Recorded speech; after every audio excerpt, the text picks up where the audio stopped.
बिस्मिल्लाहिर्रहमानिर्रहीम अस्सलाम वालेकुम डियर स्टूडेंट्स। आज की इस वीडियो में मैं आपके साथ डिस्कस करूंगा first year statistic chapter number 6 probability का जो है, और इसकी एक्सरसाइज का क्वेश्चन नंबर हम करेंगे 6.23, जिसमें बेटा हमें गिवन डाटा क्या दिया हुआ है। A marble is drawn from a box containing 10 red 30 white 20 blue and 15 orange marble. एक हमारे पास बॉक्स है बेटा, जिसके अंदर हमारे पास क्या दिया हुआ है। ये हमारे पास एक बॉक्स है जिसमें 10 रेड मार्बल दिए हुए हैं, 30 वाइट मार्बल दिए हुए हैं, 20 ब्लू मार्बल दिए हुए हैं और 15 जो है वो क्या दिए हुए हैं, ऑरेंज मार्बल। अगर हम इनको काउंट करें तो हमारे पास जो टोटल मार्बल बनते हैं वो बेटा कितने हैं, 75 है। यानी 10 + 20 30, 30 + 30 60, 60 + 15 जो है ऑरेंज वाले, वो कितना आ जाएगा, 75। ये टोटल बेटा हमारे पास मार्बल दिए हैं इसमें।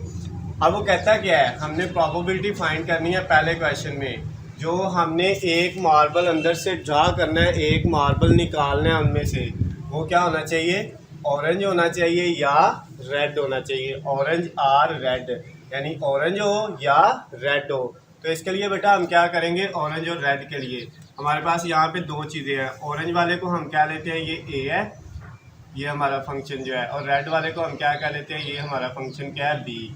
तो अब हम क्या करेंगे, सबसे पहले प्रोबेबिलिटी ऑफ ए फाइंड करेंगे। अब हमारे पास इसकी क्या प्रोबेबिलिटी आएगी, फार्मूला सेम है हमारे पास, लास्ट क्वेश्चन में भी हमने किया है। टोटल कितने मार्बल्स हैं, 75। उनमें से कितने ड्रा करने हैं, एक। उसके बाद बेटा अब हमारे पास इनमें कौन कौन से थे, 10 रेड थे और 30 वाइट थे, 20 ब्लू थे और 15 ऑरेंज थे। वो कहता है जो एक मार्बल ड्रा करना है ए वाला, वो ऑरेंज होना चाहिए। तो ऑरेंज हमारे पास 15 है, उनमें से एक लेना है, बाकी ब्लू में से भी कोई नहीं, वाइट में से भी कोई नहीं, और जो हमारे पास रेड है उनमें से भी कोई नहीं लेना आपने। तो ये बेटा आपके पास ऑरेंज वाले का आ गया। 75 में से एक मार्बल आपने जो है बॉक्स में से निकालना है, और वो मार्बल कौन सा होना चाहिए, पहले नंबर पे है ऑरेंज, तो वो 15 में से एक होना चाहिए। अब हम इसको सॉल्व करते हैं तो क्या आएगा हमारे पास, 10C0, इधर C होता है। कैलकुलेटर से मैंने आपको लेना सिखाया हुआ है, दोबारा से मैं एक दफ़ा आपको कैलकुलेटर यूज़ करना सिखा देता हूँ कि कैसे आपने यूज़ करना है। सबसे पहले हमने कैलकुलेटर पकड़ा, कैलकुलेटर आपके सामने लेके आता हूँ, ये इसकी स्क्रीन है। इसमें बेटा सबसे पहले आपने क्या करना है, 10 का बटन प्रेस करना है। 10 आ गया हमारे पास स्क्रीन पे। उसके बाद हमने क्या करना है, C, ये C का बटन है, ये वाला जो है अल्फ़ा के नीचे, ये C का बटन है, इसको प्रेस किया, C आ गया, फिर 0। तो ये हमारे पास आंसर क्या आएगा, ये 1 आ गया आंसर। तो 10C0 का आंसर कितना आ गया हमारे पास, 1। उसके बाद बेटा 30C0 का आंसर भी 1 आएगा, 20C0 का आंसर भी 1 आएगा, और 15C1 का आंसर 15 आएगा। आप कैलकुलेटर से करके देख सकते हैं। नेक्स्ट हमारे पास क्या है, डिवाइडेड बाय 75C1, उसका 75 ही आएगा। तो ये हमारा आंसर क्या आ गया, इसका बेटा आ गया हमारे पास 15/75। ये हमारे पास ए आ गया। अब हम इसी की प्रोबेबिलिटी बी फाइंड करते हैं। दूसरे इवेंट को हमने बी कहा हुआ है, वो रेड है। सेम उसी तरह से बेटा सेम फार्मूला है, 75 में से कितने लेने हैं, एक। ऊपर रेड 10 थे, वाइट 30 थे, ब्लू कितने थे, 20, और ऑरेंज कितने थे, 15। अब वो कहता है ये सेकंड वाला रेड होना चाहिए, तो 10 में से एक होना चाहिए, बाकी सारे 0 0 हो जाएंगे। क्लियर हो गया बेटा, किस में से लेना है, रेड में से, तो रेड 1 होना चाहिए, बाकी सारे 0 0। अब 10C1 10 आएगा। उसके बाद ये वाला जो है 30C0 1 ही रहेगा, 20C0 ये भी 1 ही रहेगा, और 15C0 ये भी 1 ही आएगा, और नीचे 75C1 वो 75 आएगा।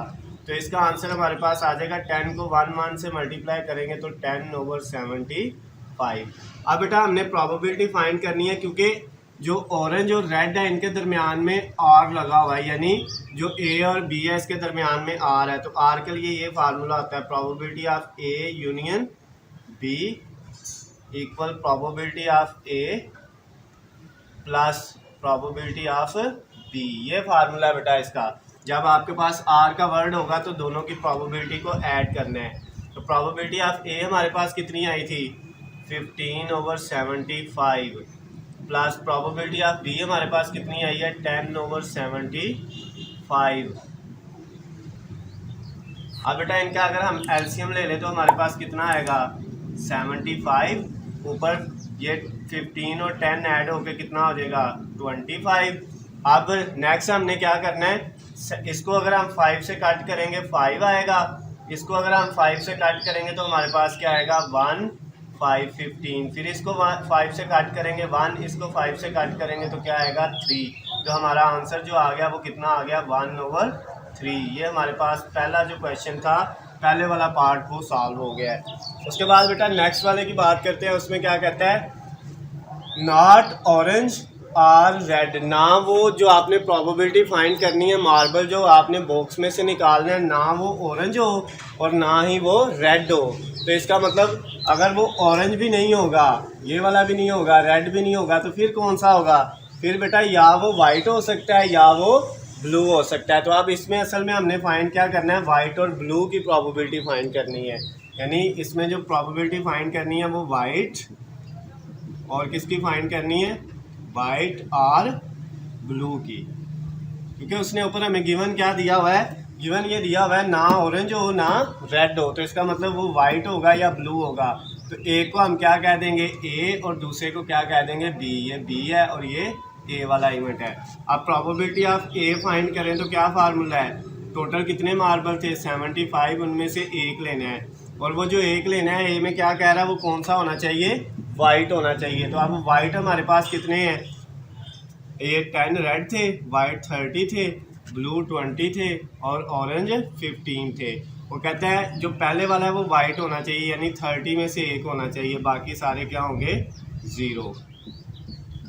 तो बेटा इसका आंसर हमारे पास क्या आ जाएगा, सिंपल सा है, 10C0 1, 30C1 30 रहेगा, आगे भी 1 आएगा, आगे भी 1, इन दोनों का 1 आएगा, नीचे 75C1 75 आएगा, यानी ये आंसर आ गया 30/75।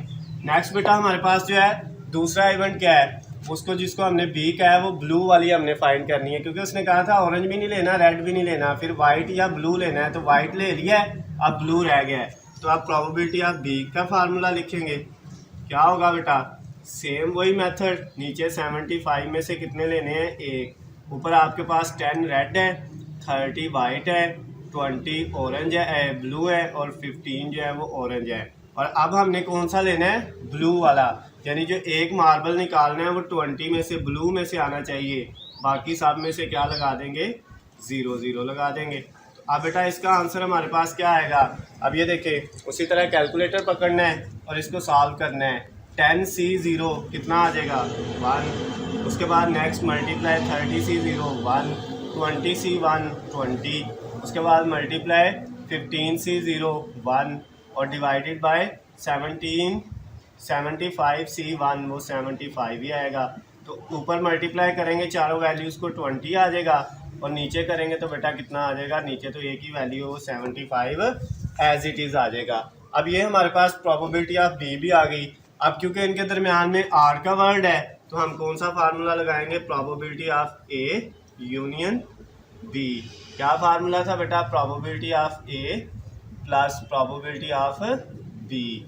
वही फार्मूला सेम जो इसमें हमने यूज़ किया है पीछे वाले क्वेश्चन में, वही हमने इसमें यूज़ कर लेना है।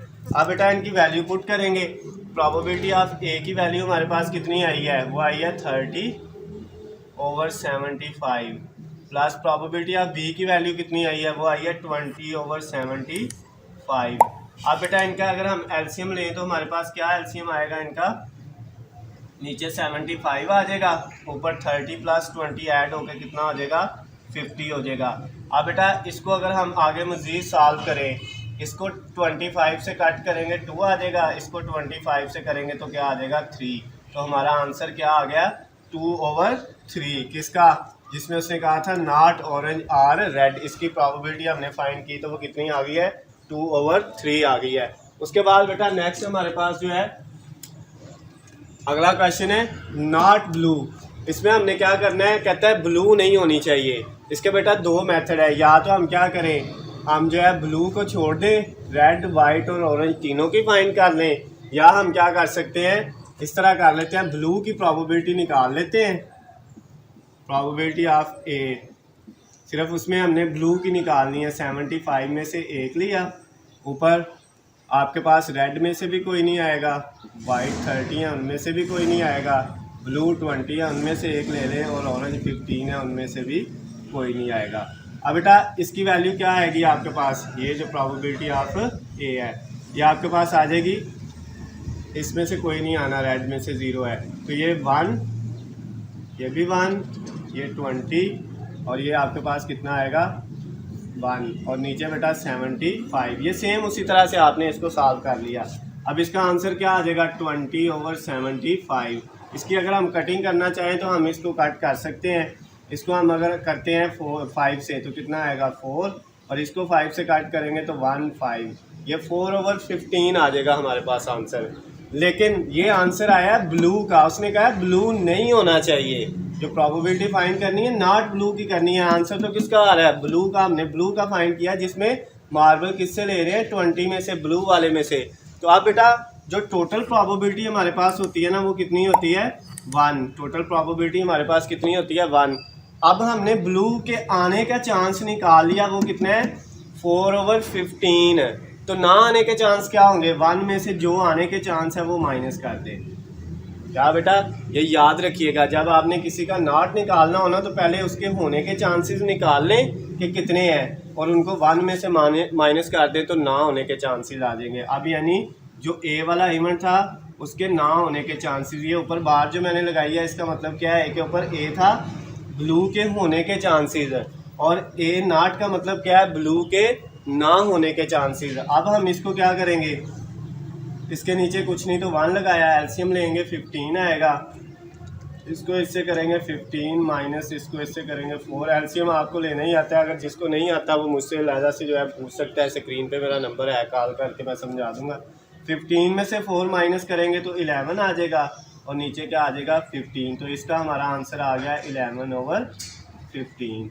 ये हमारे पास थर्ड वाला जो इसका पार्ट है वो भी कंप्लीट हो गया है। अब उसके बाद हमने कौन सा पार्ट करना है बेटा, लास्ट वाला, जिसमें हमने प्रोबेबिलिटी फाइंड करनी है रेड वाइट और ब्लू। इसमें वो कहता है रेड हो वाइट हो और ब्लू हो, जो एक बाल निकालना है या वो रेड हो या वाइट हो या ब्लू हो। तो बेटा इसको अब हम कैसे करते हैं, चाहे आप इसी तरह से इसको ए कह लें, इसको बी कह लें, इसको सी कह लें, तो तीनों की प्रोबेबिलिटी अलग-अलग फाइंड कर लें। तो प्रोबेबिलिटी ऑफ ए हमने रेड को कहा हुआ है, वाइट को क्या कहा हुआ है बी, और ब्लू को क्या कहा हुआ है हमने सी। अब बेटा मैं इसको थोड़ा डायरेक्ट लिखता हूँ, हमारे पास नीचे क्या आना है 75 में से 1 लेना है, तो 75C1। ऊपर बेटा रेड में से जो है ए रेड को रिप्रेजेंट कर रहा है, रेड 10 थे उनमें से एक आना चाहिए, वाइट भी नहीं होना चाहिए, और जो है ब्लू भी नहीं होना चाहिए, और ऑरेंज भी नहीं होना चाहिए पहले वाले केस में जो है, जिसको हमने रेड कहा हुआ है ए को। उसमें बेटा हमारे पास सिर्फ किस में से आएगा, रेड में से एक आएगा, तो इसका आंसर आएगा 10/75 ए वाले का। फिर इसी तरह बी का निकाल लेंगे, तो बी हमारे पास क्या है बेटा 75 में से 1, और ऊपर डी हमने कहा है वाइट को, तो 30 में से 1 लेना है, बाकी जो रेड थे 10 उनमें से भी कोई नहीं, ब्लू में से भी कोई नहीं, और ऑरेंज में से भी कोई नहीं, तो ये आंसर हमारा आ जाएगा 30/75। उसके बाद बेटा जो हमने सी वाला इवेंट कहा है वो किसको कहा है, ब्लू को। प्रोबेबिलिटी ऑफ अब हम किसकी फाइंड करेंगे, सी की। तो प्रोबेबिलिटी ऑफ सी क्या आ जाएगा, नीचे 75 में से 1, ऊपर अब जो ब्लू में से आने चाहिए यानी 20 में से एक लेना है, ऑरेंज में से भी नहीं लेना, वाइट में से भी नहीं लेना, और जो रेड है 10 उनमें से भी कोई नहीं लेना। तो इसका आंसर हमारे पास आ जाएगा 20/75। ये बेटा आपने तीनों के, रेड के होने की प्रोबेबिलिटी भी फाइंड कर ली, वाइट के होने की भी कर ली, और ब्लू के होने की भी कर ली। अब इनमें आर का वर्ड यूज़ हो रहा है, तो आर का मतलब क्या होता है, हमेशा यूनियन यानी प्लस। तो अब हम यहाँ पे क्या लिखेंगे, probability of A union B union C. तो इसका आंसर हमारे पास आएगा probability of A plus B plus probability of C. तो अब बेटा इसमें वैल्यू पुट करेंगे, प्रोबेबिलिटी ऑफ ए का आंसर था 10/75, प्लस प्रोबेबिलिटी ऑफ बी का आंसर कितना था 30/75। प्लस प्रोबेबिलिटी ऑफ सी का आंसर क्या है 20/75। इन सब का एलसीएम लेंगे तो हमारे पास कितना आएगा 75, क्योंकि सब के नीचे सेम वैल्यू है। तो एलसीएम में जब सेम वैल्यू होती है तो नीचे उनमें से कोई भी एक और ऊपर वाली जो है वो ऐड हो जाएंगी। 10 + 30 कितना हो जाएगा 40, 40 + 20 कितना हो जाएगा 60। ये हमारे पास इनका क्या आ गया एलसीएम आ गया। अब हमने क्या करना है, इसकी कटिंग कर लेनी है। इसको अगर हम 5 से कट करें तो कितना आएगा हमारे पास 1 2 12 आ जाएगा। इसको 5 से कट करेंगे तो क्या आएगा 1 5। फिर इसको कट कर लें 3 से तो कितना आ जाएगा 4, और नीचे वाले को 3 से करेंगे तो क्या आ जाएगा 5। ये बेटा हमारे पास आंसर किसका आ गया, प्रोबेबिलिटी ऑफ रेड वाइट और ब्लू का आ गया। इसके साथ ही हमारा जो first year statistic chapter number 6 question number exercise का 6.23 वो कंप्लीट हो गया है, जिसमें हमें जो ये गिवन डाटा दिया हुआ था और इसके 4 पार्ट थे, हमने चारों को जो है वो अलग-अलग सॉल्व किया है। किसी बच्चे को समझ ना आए तो स्क्रीन पर मेरा नंबर है, मुझे कॉल करके मैसेज करके पूछ सकते हैं। अल्लाह हाफिज़, खुश रहें।